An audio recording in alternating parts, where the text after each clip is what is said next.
বন্ধুদের সাথে বসে একটা রোমান্টিক মুভি দেখছিলাম। নায়ক নায়িকারা রোমাঞ্চ শুরু হওয়ার পর বন্ধুরা সবাই প্রচন্ড আগ্রহ নিয়ে তাকিয়ে রইলাম টিভির পর্দার দিকে।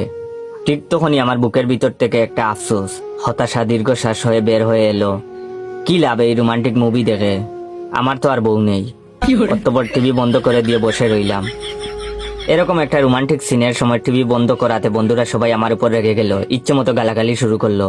কিন্তু আমি রিমোট দেইনি, দিব না কিছুতেই, আমার তো বউ নাই। এসব দেখে কি হবে আর?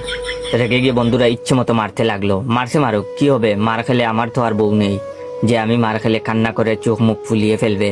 রাতে বাসায় গিয়ে বিছানার উপর উঠে লাফাতে লাগলাম। আমার লাফালাফির শব্দ শুনে আব্বা আম্মা ছোট বোন নিশি ছুটে এলো। ততক্ষণে আমি খাট ভেঙে ফেলেছি। তখন আম্মা বললেন, কি করলি এটা তুই?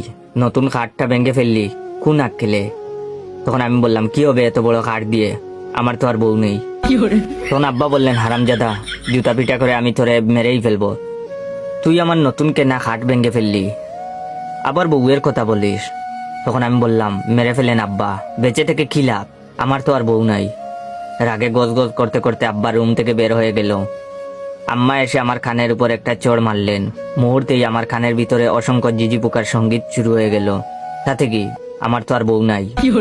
তখন আমি আমার আম্মাকে বললাম, আম্মা এই কানেও একটা দাও, আমি বয়রা হয়ে যাই, আমার তো আর বউ নেই যে তার কথা শোনার জন্য আমার কান থাকা দরকার হবে। মা বাগিনীর মতো হুঙ্কার দিয়ে ছোট বোন নিশিকে নিয়ে চলে যায়। বউয়ের কথা ভাবতে ভাবতে ঘুমিয়ে গেলাম। সকাল হতেই নিশি ডাকাডাকি শুরু করলো অফিসে যাওয়ার জন্য। 8টা বেজে গেছে। আমি প্রতিদিন আমার ছোট বোন নিশিকে স্কুলে নামিয়ে দিয়ে আমি অফিসে যাই।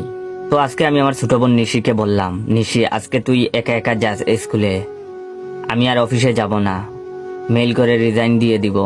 তখন নিশি বলল, কেন ভাইয়া, কি হয়েছে তোমার? আমি বললাম, কি লাভ চাকরি করে, আমার তো আর বউ নেই যার জন্য ইনকাম করা লাগবে। তখন ছোট বোন নিশি গিয়ে আব্বাকে বলে দিল কথাটা। এখন আমি আমার রুম থেকে শুনতে পাচ্ছি আব্বা আমেনা খালাকে বলছে বাগান থেকে শক্ত দেখে একটা গাব গাছের ডাল নিয়ে আসতে, আজকে আমার বিয়ের স্বাদ মিটিয়ে দিবে আব্বা। অবস্থা বেগতিক দেখে না খেয়ে বের হয়ে গেলাম কোনো মতো রেডি হয়ে। অফিসে ঢুকতে সুন্দরী রিসেপশনিস্ট মিস রূপা বলল, কি ব্যাপার জয় সাহেব, আপনি আজকে স্যান্ডেল পরে অফিসে এলেন যে, আবার উল্টো শার্ট পরা? তাকিয়ে দেখি সত্যি সত্যি আমি টয়লেটের জুতা পায়ে দিয়ে চলে এসেছি। রাতে যে শার্টটা খুলে রেখেছি উল্টো হয়েছিল, সেটা সেভাবেই গায়ে দিয়ে চলে এসেছি। তখন আমি মিস রূপার দিকে তাকিয়ে তাকিয়ে দীর্ঘশ্বাস ফেলে বললাম, কি করার, আমার তো বউ নেই যে এসব ছোটখাটো খুঁটিনাটি বিষয় মনে করিয়ে দিবে। ডেস্কে গিয়ে বসতেই রজব মিয়া এলো চা নাকি কফি, কোনটা খাবো জিজ্ঞাসা করতে। আমি বললাম, তোমার যা ভালো লাগে তাই আনো রজব আলী, আমার তো বউ নাই যে বলে দিবে। তখন রজব মিয়া আমার দিকে চোখ সরু করে তাকিয়ে বের হয়ে গেল। কিছুক্ষণ পর বড় স্যার একটা ফাইল পাঠালো দেখে সাইন করে দেওয়ার জন্য। কি আর সাইন করব আমি, আমার তো বউ নেই, এত কাজ করে কি হবে আমার।